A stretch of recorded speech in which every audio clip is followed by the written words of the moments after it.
everyone. My name is Maryam Bay, and as I always say, you know by now, I am the host of television. And you know I always say this, I always bring on the best guests. And I have another best guest today. And this is a brother that I've known for years, and he's always been an activist in our community. And so this is part one. We will be doing part two because there's so much information, because we're going to be speaking today about criminal justice. And you know how I feel about that, and you know that I've been working in this field for a long time. But today we have an expert that's going to be sharing with us some of the concerns that some of you have said to me, and what I have also witnessed as well. So, having said all of that, I want to introduce to you Mr. Rick Robinson.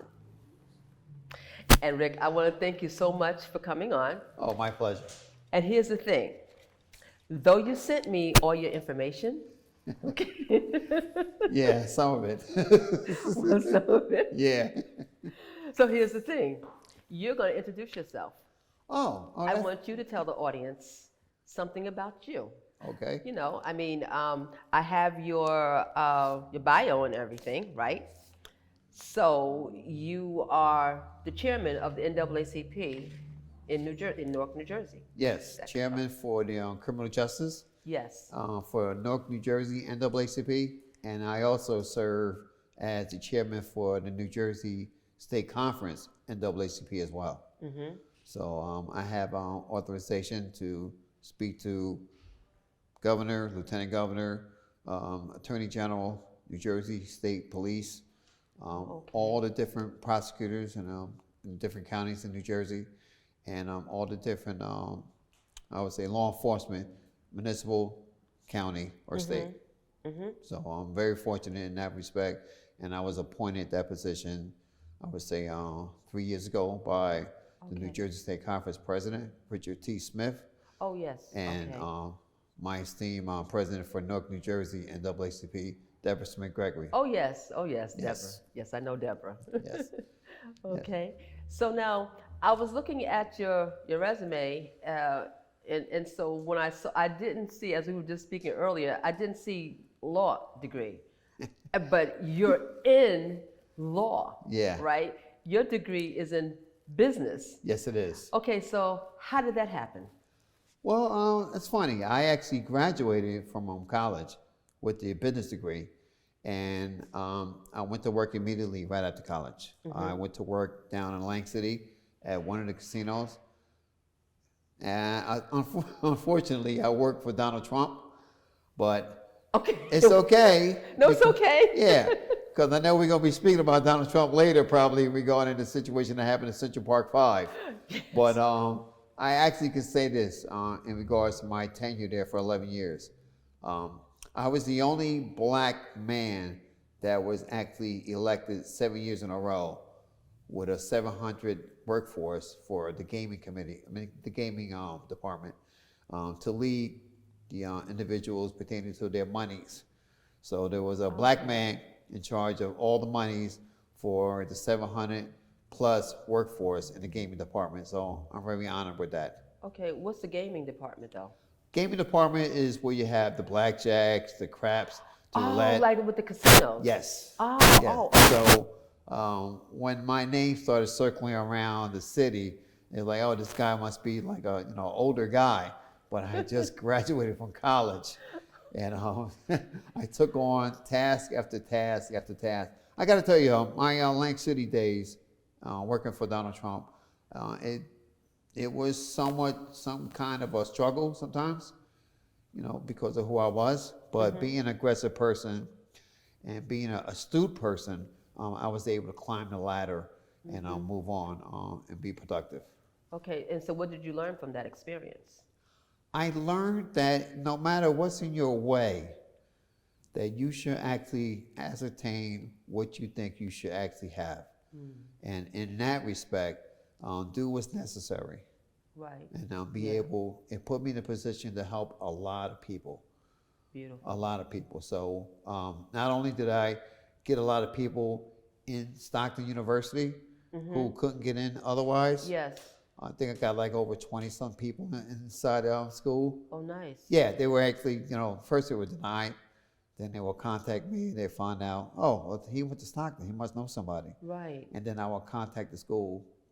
Listen, we have a black, brown person, man or woman. They deserve to be in the school. I speak highly of the school, so let's try to get them in there. And Nice. even if it's probationary, let's see what they're made of. And I'm actually on 21 for 21.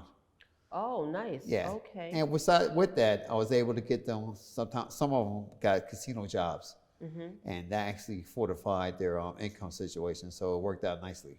Oh, very good. Yes. Very good. Yes. Very proud of that fact. Very proud of that. So then, how did you get involved in criminal justice?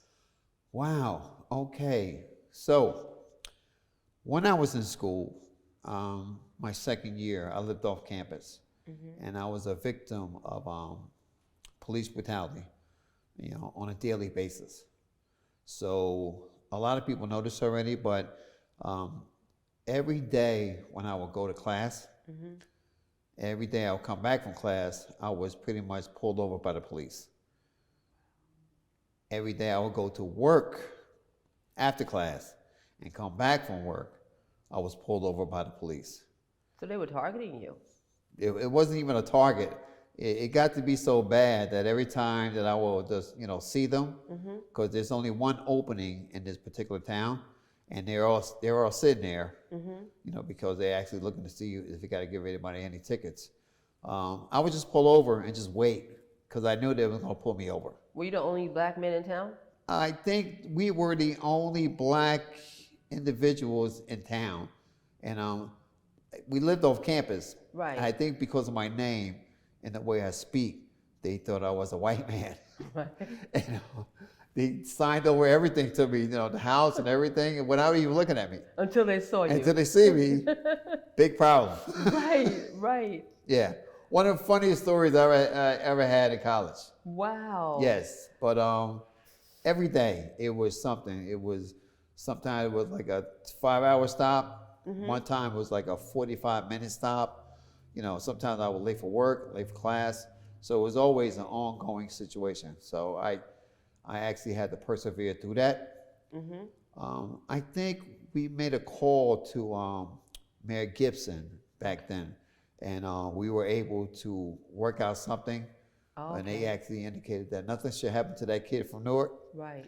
And I a lot of kudos to Mayor Gibson. Yes. A lot of kudos to him. Definitely. Definitely. He called down there. He made sure nothing happened to me. But still, the fact remains I had to go through daily stops, so that didn't really stop them. And around that time in the mid '80s, it was Right. like really some towns down there in South Jersey were sort of racist. Oh, yeah. Yeah.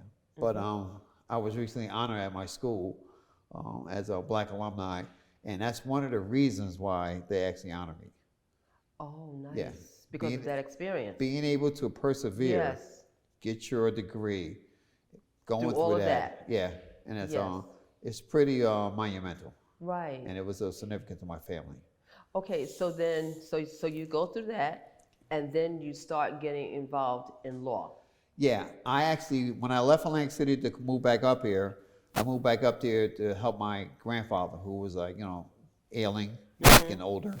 And so, okay, I'll help you. Went got a paralegal certificate with the help of the state of New Jersey unemployment. After that, I did great. All A's, maybe 1 or 2 B's. I was going to go to law school. And my grandfather got very sick. Couldn't really stay away from him too long. So I actually had to wait until he was actually, he had his last days. Right. And, I did a pretty good job, my grandfather. Took 7 years. Right. If we would have put him in a home, it probably would have took 1 year. Right. Yes. So we didn't want that. Right. So my family was very, very appreciative of me sacrificing myself for my grandfather. Yeah. Yeah. And it was worth it. It really Yeah. was. Yeah. It was. So, besides yourself, what was the first criminal justice case that you became involved in? Well, besides the situation with, knowing how it is with racial profiling Yes. and police brutality and stuff like that. I actually went to a NAACP meeting, and I heard some people talk about, police brutality matters, and that's when I joined the NAACP that day. And then I went and got on a committee, and I grew. I learned. I'm very thankful for the people that have put me in a leadership role. That would be your Deborah Smith Gregory, Yes. the president. That would be John Smith. That would be Kathleen Turbin Merritt. That would be Joyce Simmons. So I learned from them, and they always tell me how proud they are of me today, because now if there was an incident in Newark regarding criminal justice, I'm pretty much one of the contact persons that actually is notified. And it'll be, whether it's the U.S. Attorney's Office, Right. whether it's the prosecutor's office in Essex County, or now whether it's the New Jersey Attorney General's office. Okay. Our office is pretty much contacted, and that's actually to the good works of the Criminal Justice Committee. Okay, that's and you're speaking, our office is the NAACP. Yes. You're speaking of. Okay. Yes, yes. Okay. And that promoted me to be appointed as a state chairman for the NAACP, for the state conference of New Jersey. Oh, nice. Yeah. Oh, okay. So it worked out pretty nicely. We have a great relationship with, I would say, governor, lieutenant governor, thanks Yes, to our Sheila state Oliver. president. Yes, Sheila Oliver. I seen her earlier today at Okay. the function at the Newark Y. Yes. Yeah. Okay. And we have an awesome relationship with the Department of Corrections, the New Jersey State Police, and all the other different prosecutors along the state of New Jersey, Right. municipal, county, or state. So we're very fortunate in that respect. Okay. So now, you kind of reminded me when you was talking about what happened to you when you were younger, the sister who wrote this book, Michelle Alexander, The New Jim Crow. Yes.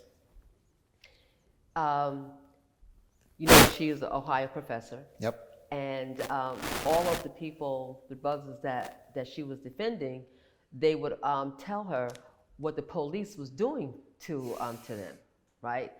And she said that she didn't believe them until her son got arrested. And when her son got arrested, he started telling her the same thing her clients was telling her, and then birthed The New Jim Crow. Yeah, maybe she should write another book. Yeah. Because, and I'm familiar with the actual piece. Yes. The thing is, she was just trying to be a good lawyer. Exactly. And Right. Sometimes you don't listen to your clients because they pretty much fib a little bit. Yes. Or pretty much they will stretch the truth. That's true. But in my circles, I have come to see and hear people who have complained about, racism and I would say harassment Yes. in our prison systems. Right. And that actually encouraged me to go and do an internship with the Innocent Project in New York. Oh, okay. Yes. Right. And I learned even more at the Innocent Project. It was like my eyes were open, but they just found a way to open wider. Right. Because yes. once you're reading cases with lawyers pertaining to people who are doing 10, 20, 30, 40 years in prison, and they shouldn't even be in prison, right? And thank God to Barry Scheck and his crew over there in New York. They do a bang-up job. If you actually work over there, or if you actually intern over there, you are going to work. Right. Yeah, and they actually opened my eyes a great deal. A great deal. So, once I learned that, then I became my own man, so to speak.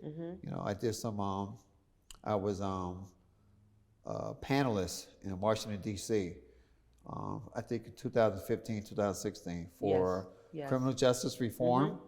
And the other one was like how to better our inner cities. Right. And I was very much happy that I was selected.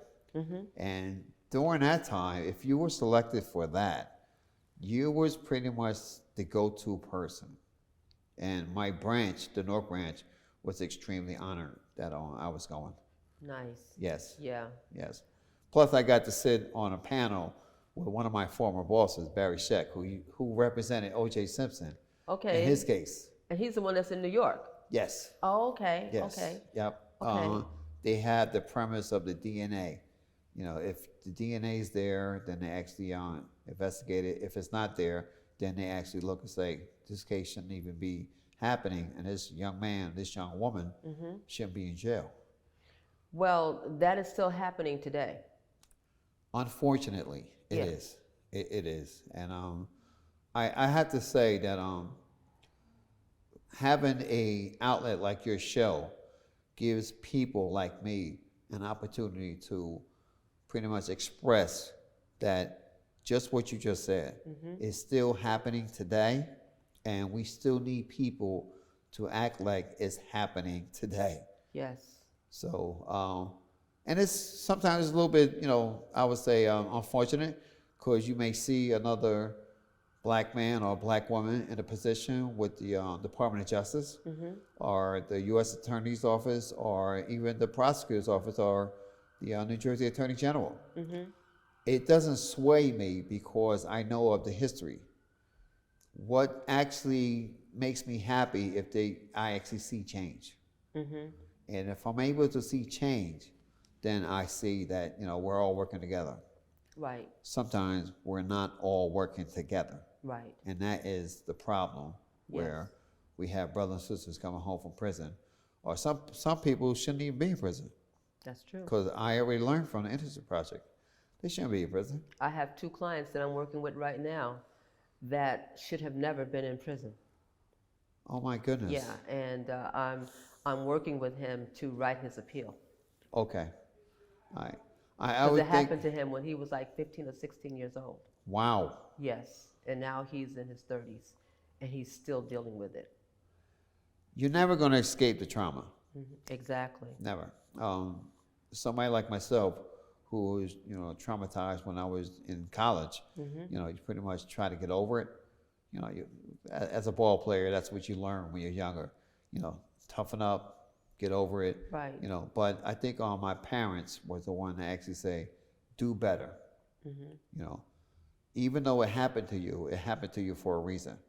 So help somebody else and do better. Right. So, and like I said earlier, we had great relationships. And if I can help you with this person, I'll be more than happy to help you, because under my chairmanship, I have made sure that not just the state, but the Newark branch has a relationship with the FBI. Yes. The Good. Newark branch has a relationship nice. with the U.S. Attorney's Office.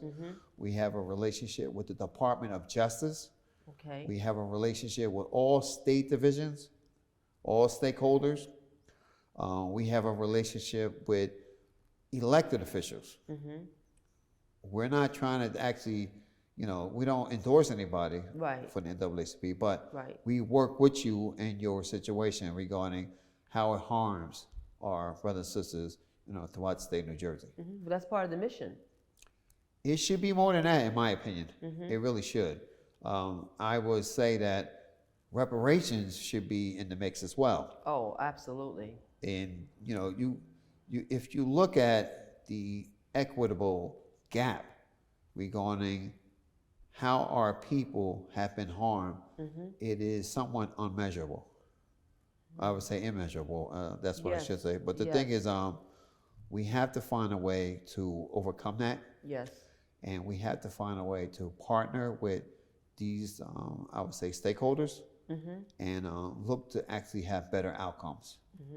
So that's the thing. And like I said earlier, if I can be of any service, or if the NAACP in Newark or the state can be of any service to you and your client, we'll be happy to do that. Oh, definitely. I'll definitely speak with him about that. Excellent. Yeah. Excellent. Yes.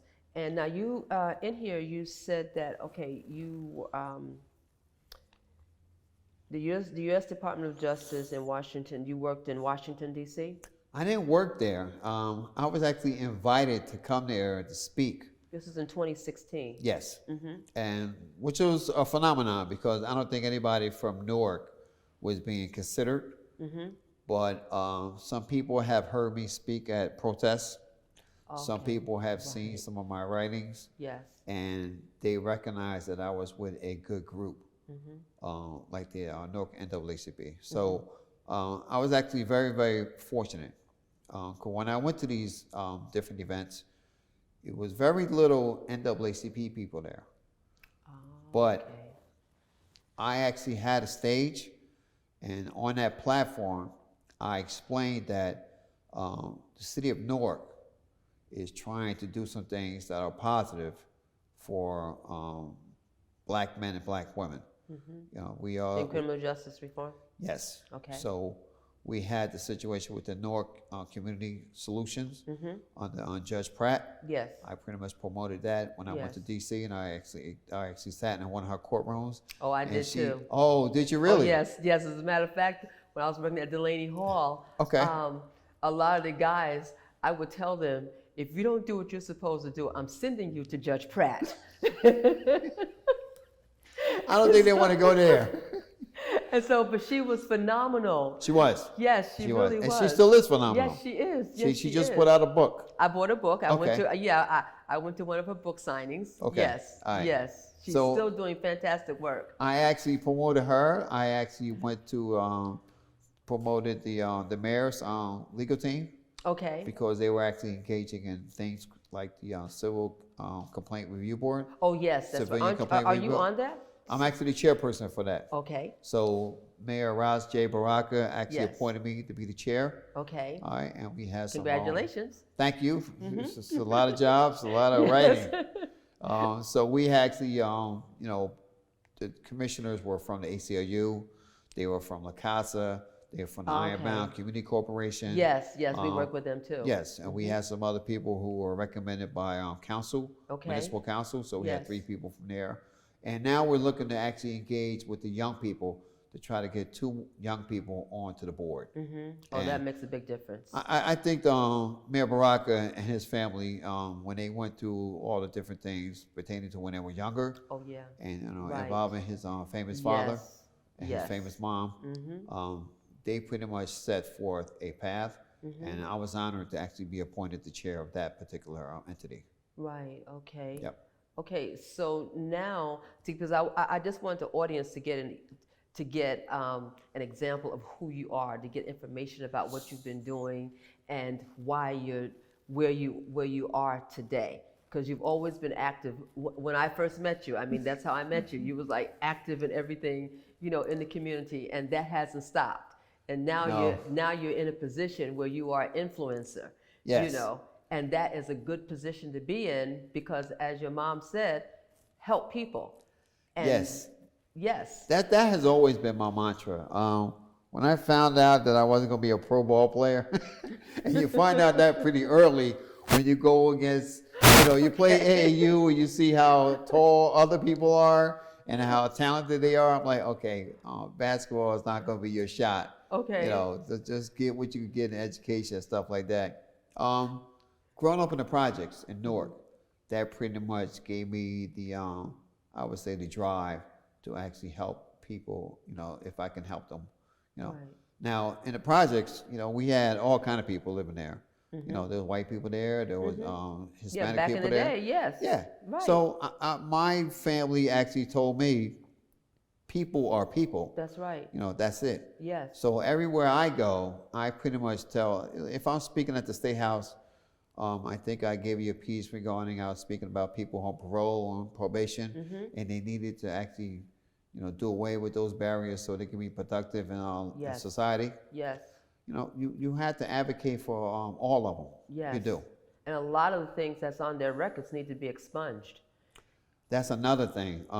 Expungement should be a priority for some of these people, so they don't be held back with certain jobs and housing. Right. Exactly. And exactly. education, I would say too. Yes. Yeah, because Yes. a lot of people are pretty much, I wouldn't say they're afraid, but they'll use it as an obstacle, whereas you cannot obtain a certain type of housing. They'll That's use it as an obstacle where you cannot obtain some kind of education. That's true. Yeah, That's and true. this pretty much sets us back again, as I mentioned earlier, regarding that equity gap. You know, we have individuals who want to actually be credits to society, Okay. and they're not able to do that because of these so-called obstacles. Well, on that note, you see how time flies? Yes. So on that note, ladies and gentlemen, we are going to continue this conversation for part 2 with Mr. Rick Robinson. Thank you so much.